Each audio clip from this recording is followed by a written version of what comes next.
Hey, everybody, welcome back to the show. I'm really excited to talk to my buddy Michael and Ryan today. We're going to be talking about their partners in the real estate investing business. You're going to get to know them really well today.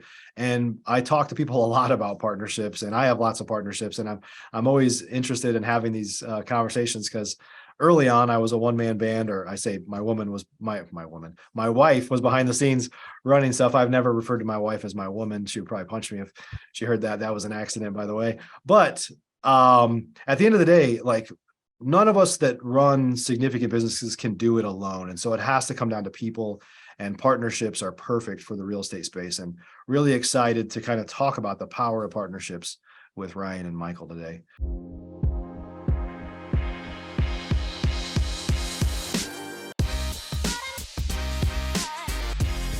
Professional real estate investors know that it's not really about the real estate. In fact, real estate is just a vehicle to freedom. A group of over 100 of the nation's leading real estate investors from across the country meet several times a year at the Investor Fuel Real Estate Mastermind to share ideas on how to strengthen each other's businesses, but also to come together as friends and build more fulfilling lives for all of those around us. On today's show, we're going to continue our conversation of fueling our businesses and fueling our lives. I'm glad you're here.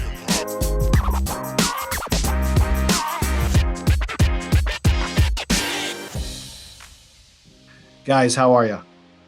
Very good. Very good. Amazing. Looking forward to talking with you. And I'm excited to talk to you guys today too, because your partnership is unique in a lot of ways in that you operate virtually in a bunch of markets and you don't even work out of the same office. You guys live in different states. I know it wasn't always that way, but that's kind of how the future is going. Like, just tear down the walls of anything that was a challenge before and just figure out how to do things virtually. So, Ryan, why don't you tell us a little bit about yourself, and maybe after that, let's get into kind of how you guys met. But first, maybe just do a brief intro to you, and then Michael, you go next. Yes. So Ryan Omel, and I live in Lincoln, Nebraska, and I've been in Nebraska my entire life, married for a little over 20 years. And we have 5 children and actually probably young adults at this point. Some of them are out of the house and we still have a couple left. And we live on a small acreage just outside of Lincoln. And we have some goats and chickens and a dog. And you may hear the dog barking in the background. So I've been in real estate. I bought my first house in 1996, if that tells you a little bit about my age. But I've been actively investing in real estate since 1998. And then I had to learn a few lessons in the downturn in the 2008 market, and then still going. And I actually, during that time, I had to take a full-time job because I had a family to support. And then a few years down the line after that, that's when Michael and I met. So we'll talk about that, but I'll let Michael introduce himself. Yeah, awesome. Thank you. Yeah. So about me is born and raised in Nebraska, and it's been about 5 years since I learned about real estate investing, and coming up on 5 years in my first business, and failed my way forward. I invested tens of thousands of dollars to learn the ins and outs of investing. And after about a year of wholesaling Ryan properties, I realized that I can make some real money in real estate. I should probably quit my job and go full time in it. But it's funny, right after Ryan and I met, which we can get into the story on that, is I'm getting a little bit ahead of myself here, but I told him, hey man, my wife wants to move to Vegas. So back up a little bit. I'm a husband, of course, to my beautiful wife and high school sweetheart, my woman. Yeah. And we have 2 kids. And at that time we had 1 kid, but she wanted to move to Las Vegas. And I'm like, hey, we just started business with Ryan. Like, I don't know what he's going to think about that. And so long story short, I cold called Ryan to meet him. That's how we met. I was hustling. I was running the streets, finding rundown properties, cold calling for rent sites, cold calling FSBOs. And I ran across his property, and he said, hey, you seem like you're out there, and let's go ahead and grab a lunch. And so we did, and started in business. That was what, 3.5, 4 years ago, almost already. Yeah, a little over four years ago. So we met 5 years ago. And I think Michael and I both were comfortable where we could have done real estate on our own individually. Yeah. But I just knew that I did need some accountability. And so after Michael and I met for lunch, yeah, I probably bought a few more properties from him that he was wholesaling. But shortly thereafter, I think my wife and I invited you and your wife out to our house and had dinner. And it was like right after that, I was like, dude, let's become partners and quit the jobs and get going. And he wasn't too sure about that at first. And maybe I'll let Michael explain that. But then, yeah, right after we started the business, then shortly after, Michael decides to move to Vegas. So, but he's a lot younger than I am. I know I look a lot younger, but yeah, you look like you're a teenager, Ryan. Yeah. So he's a lot younger, but I just knew, like, if that was on his heart, that he wanted to move from Lincoln, Nebraska, because that's where we were both located, to Vegas because he had family out there. I was like, he's always going to wonder if he could have done this or if he should have, years down the road. So I was just like, yeah, if you want to do it, go for it. So Ryan, let me ask you, because I think, in the vein of talking about partnerships, like the way that partnerships, in my experience, are successful is that each party brings something to the table that the other one, either couldn't do on their own or saw the value in kind of unifying, right? And so you had been in the business for a long time, and you were, I like to say this, I said this about myself sometimes, is over time you have this like personal maturity probably as you get older, and then like business maturity. You kind of realize like, I thought I could take on the world, and I can, but I can't do it alone. Or you start to realize what your capabilities are, and it's not even, can you do it? It starts to get to like, I don't really want to do that, right? But just talk about maybe, I want to talk about the structure, but maybe you could just share, and then we could ask Michael too, like, because I think people, when they think about partnering, sometimes they end up partnering with like their best friend, and that ends bad because they're too alike. Like their skill sets are the same, and they have the same gaps that like neither one of them are good at a thing. And it's like, well, you need that. So partnerships are good when they're symbiotic, and there's different skill sets there. So what were you missing, or what did you see in Michael that you started to say, hey, maybe we could be partners instead of just competitors in the same market?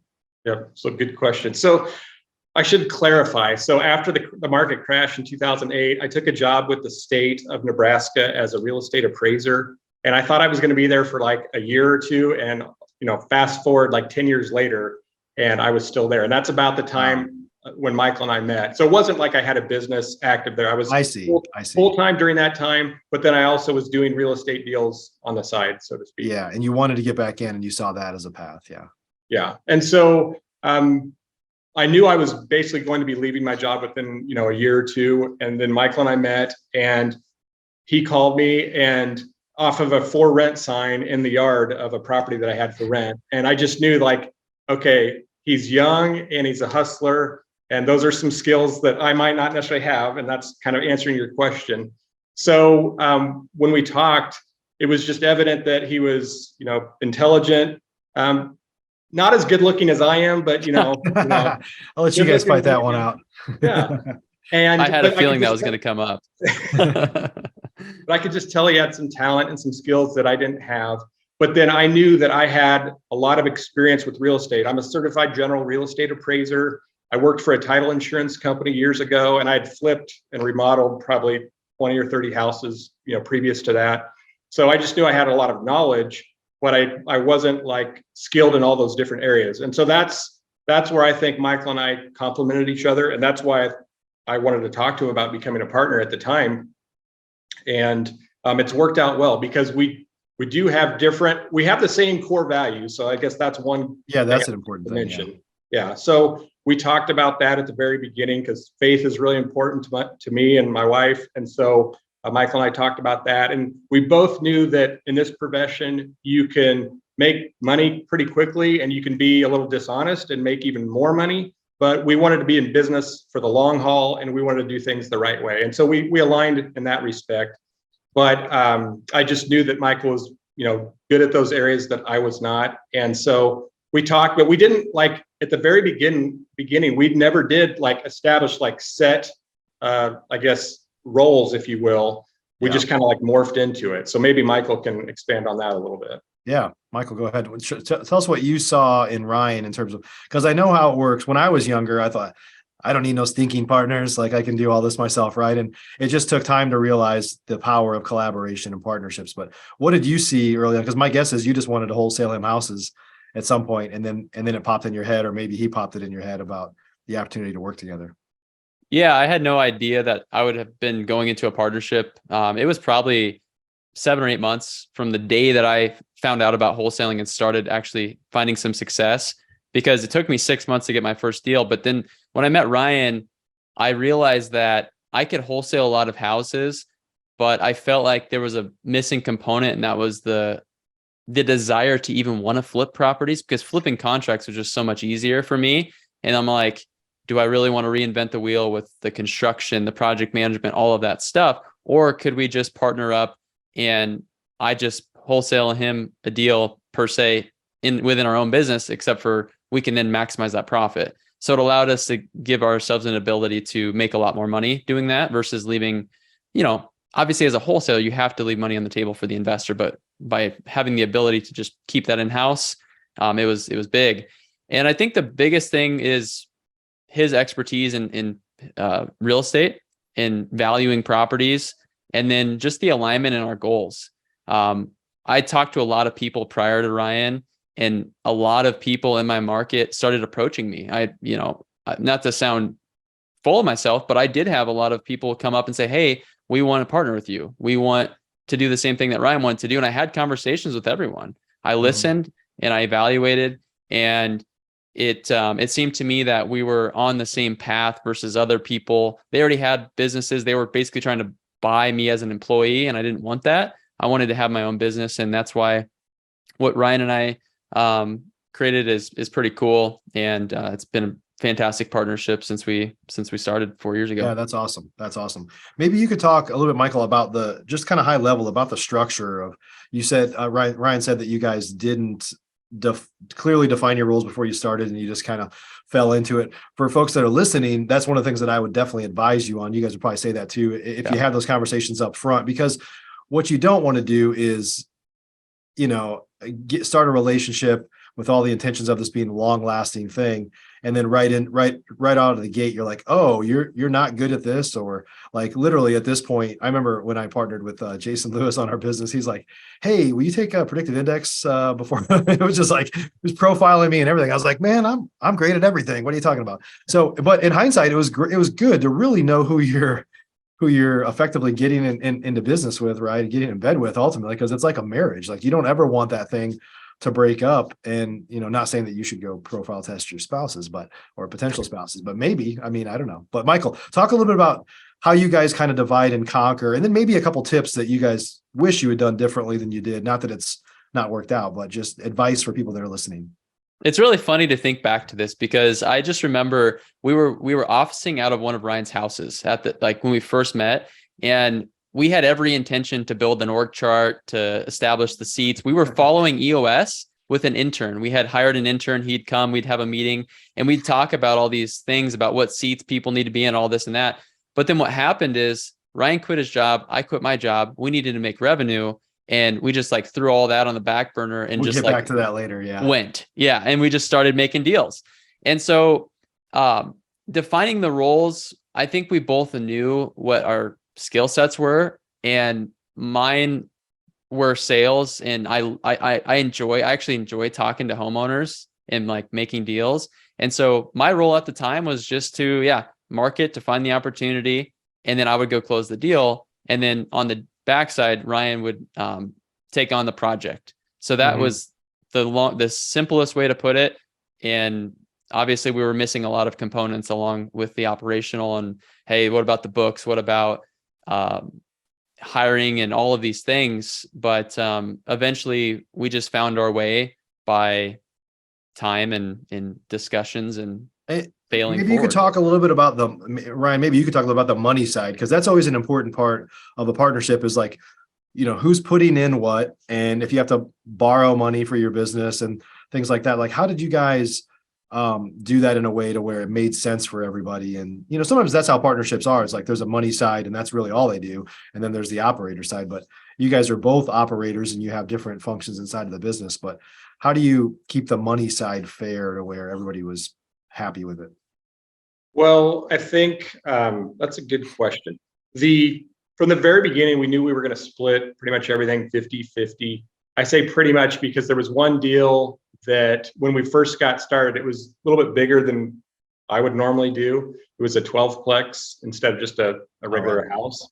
Yeah. And that one was slightly different. But basically, we decided to split everything 50-50, and then we would also contribute to the, because we started with zero. So I think when we first started, I think we were both contributing like $1,000 a month towards some marketing. I mean, it was pretty nominal. Yeah. But from that standpoint, we just knew that it was going to be both of us. But from the lending side of things, when we decided to purchase and remodel, then we did have to take on some loans, and we just signed for them, again, 50-50.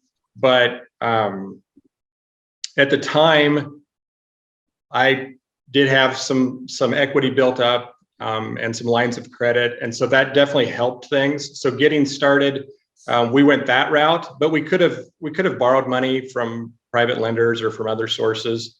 But I think all of us would agree, when you're starting out and you're younger, unless you win the lottery or have some really good success, like right out of high school, you just don't have as much for funds, right? You're just getting started. And so that's where our partnership helped. And I don't know if I actually answered necessarily the question, but well, yeah, it's always just like, sometimes people are like, well, I'm doing half the, like, and whenever I've seen partnerships go south, it's usually somebody feels like they're doing more than their share of the work and getting paid proportionately less, whether it's effort or it's like, well, I'm doing half the job and I'm bringing in all the money, like, or I'm, I have all the lender relationships, or you're using my money. And so sometimes people are like, well, what's the return I should get on that? And then that could cause problems. And so anyway, at a high level, just kind of curious how you guys fund the business and fund the deals in a way that doesn't cause a divide, because that is one of the things that could cause a divide, right? Yeah, that's something that, Michael and I have not had any necessarily like major arguments or disagreements where maybe some partnerships, especially if you're friends and you're the same type of personality, I'm sure you're gonna there's gonna be some friction there. So we haven't necessarily had that, but I'm sure, well, I know probably for a fact that I drive Michael crazy at some point, or sometimes, and then I'm sure, because we are different, and that's why we complement each other. But I think we've just resolved, like, we do realize that, yeah, maybe in this area, Michael's going to be working more and contributing more effort, but then he might have a season where maybe he's not working as much, and I'm working more on some project management or something like that. Yeah. It also helps, like, that I'm a little bit older and a little bit more mature, and I'm just like, I just understand, like, sometimes things aren't exactly fair and just equal, and sometimes it's going to benefit both of us at different times. And there's a benefit to that, because like you said earlier at the very beginning, like, when you're younger, you think you can conquer the world and do everything, and you don't need a partner, you don't need anybody, you can just do it. Yeah. I think in my experience, the important thing is to just have everybody understands that if you ever have a problem with something that I'm doing or not doing, like, let's talk about it and work it out. Like, let's have this airing of grievances or this hug it out period or whatever. Because what happens, it's just like in a marriage or a relationship, right? Is that sometimes if you don't have that, something festers for a while, and it just gets to a point to where there's no turning back from that. And so you have to have this, it's almost like maintenance on your car. Like, you have to have maintenance on your car. Why wouldn't you have maintenance on your relationships every once in a while, just to check in, check up, make sure everything's cool? You have any problems with me that we need to talk about or whatever? I gotta add something to what Ryan said, because you mentioned there's typically like a money person, and then sometimes there's the operational person. I was not interested in that. That was actually one of the proposals that somebody provided to me. They just sold a tech company for millions of bucks. Like, it was a big payday, and they're like, hey, you should be my partner and I'll fund the whole thing and I'll pay you a salary and it'll be great. And I'm like, sounds kind of cool. I quit my job right now and do that. But I'm like, you're not going to be doing anything. Like, you have a lot of knowledge, but you're not going to be in the business. And so it didn't make sense for me. Versus with Ryan, is I knew that we were going to both be involved, and that's what's made it work so successfully so far. Yeah. And certainly the past, 10 or 12 years, it's changed a little bit here recently, but it's way cheaper to just borrow money than to make that person a partner. Like, you'd be better off using hard money than giving somebody half of the profit on your deal. If you're doing all the work, like, it's not worth half the profit, And what's funny is, Ryan made a good point. We would meet up like for lunch once a week with like us and then a few other players in our market. And we talked about our goals. And when he heard my goals, he probably in his mind was kind of laughing because he's like, dude, you have some pretty big goals and you're kind of crazy. And deep down inside, because he knew what the reality of it was. And I didn't, I was just kind of naive. Yeah. But in talks yesterday or 2 days ago, actually, we were talking about just the last few years and the pro formas that we had established, like, hey, this is what we wanted to accomplish. And we've blown that out of the water That's awesome. since then. And so it's just kind of interesting to, if you dream big, you can accomplish pretty big things. And so anyway. Yeah. Awesome. Can you guys talk a little bit about, maybe Michael, you can share a little about, you guys operate virtually. So now obviously you're in Vegas.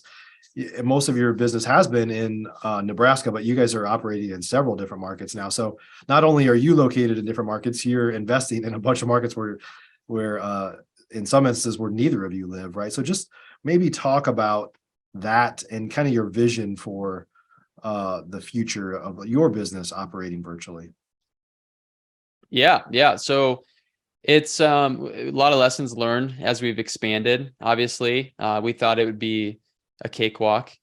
Just plug in more marketing, plug in more people, and it'll all be fine. Never that easy, is it? Never. No, not even close. So our vision 2 years ago may be different than what it is now, but ultimately we felt like Nebraska, we had pretty much on lockdown. We felt really confident about our abilities to close deals there. And so we wanted to expand our reach. And then obviously with some things that have come up over the last year or so, it's kind of a good thing we did because Nebraska has made it required to have a license, to even be able to wholesale. But I guess growing the vision is 12 core markets.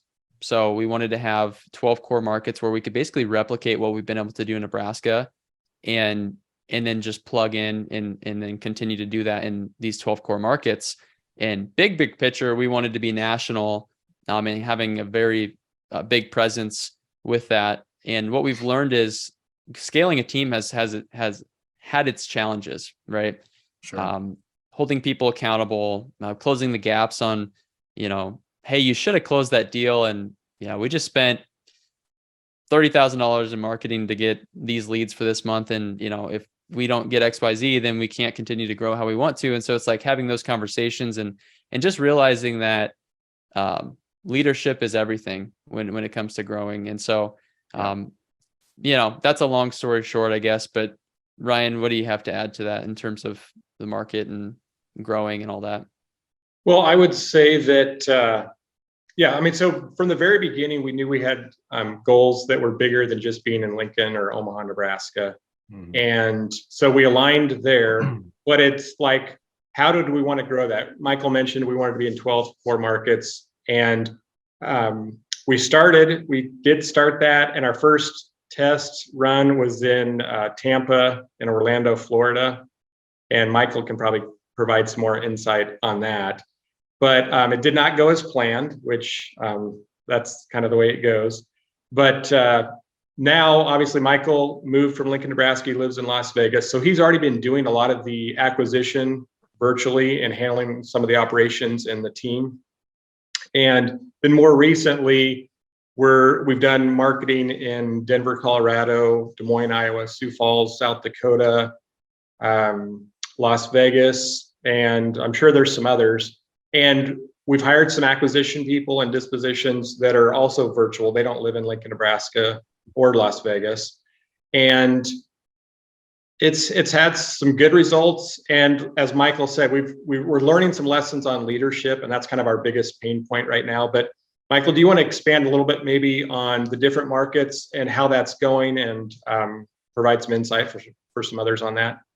Yeah, absolutely. So the best thing about real estate, especially with wholesaling, is you can do it anywhere in the country. And that's what I absolutely love about it. It's the same method that applies as you market, you find the leads, and then you negotiate a good deal.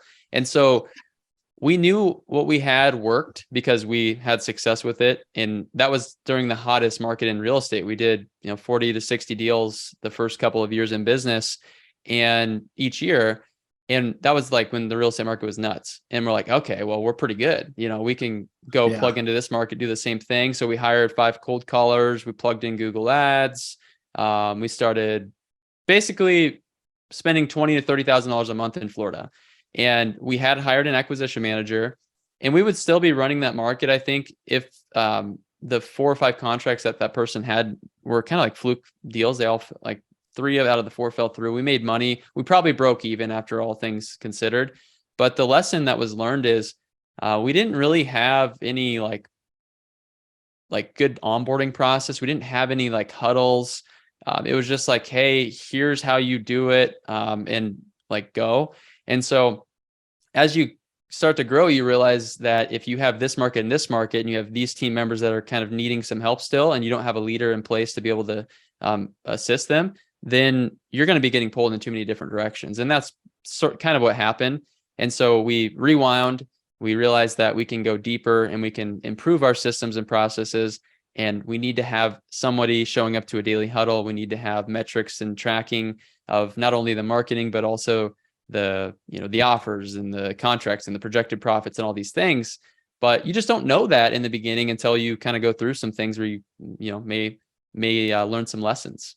Yeah. And so that's some of the things that we learned along that process of expansion. Any other words of wisdom that you can share, Michael, with folks that are considering partnering with somebody? Like, let's talk to the people that are out there that are thinking about partnering with somebody. Maybe just a couple words of wisdom on what to look for, what to avoid, a few things like that. Yeah, I'm really glad you asked, because this is such an important topic. You definitely want to make sure that their long-term goals align with what yours are. You definitely want to make sure that they're a good human.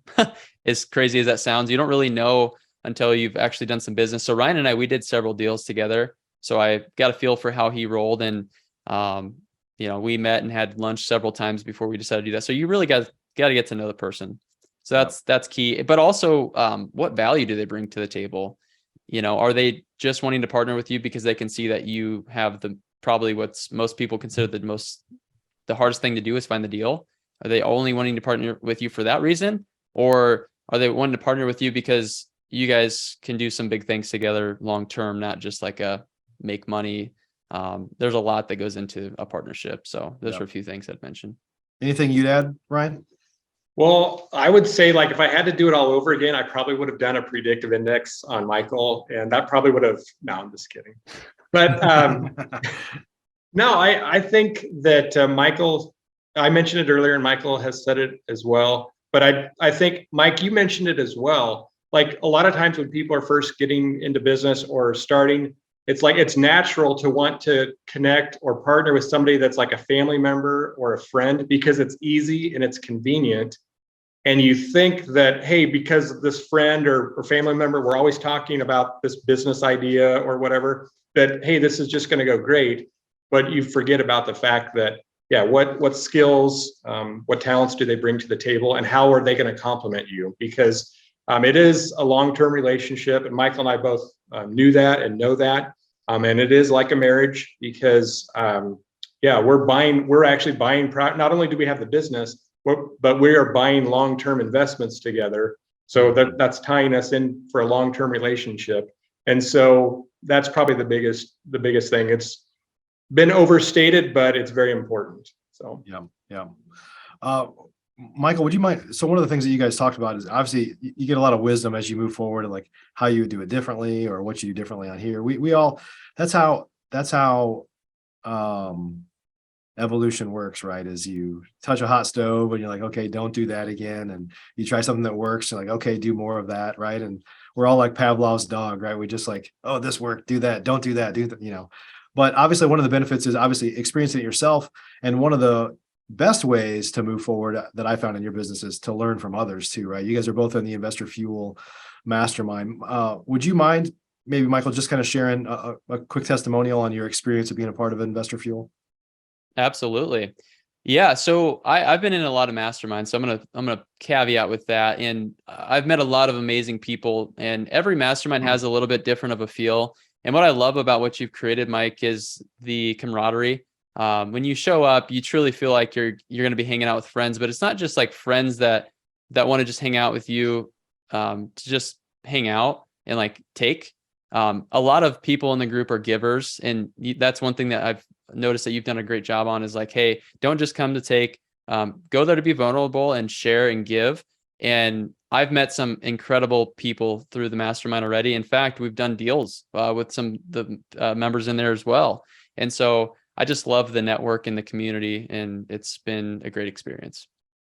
Yeah, awesome. How about you, Ryan? Any thoughts? Yeah. So, Mike, I appreciate you having us together, I guess, to talk about some of these things.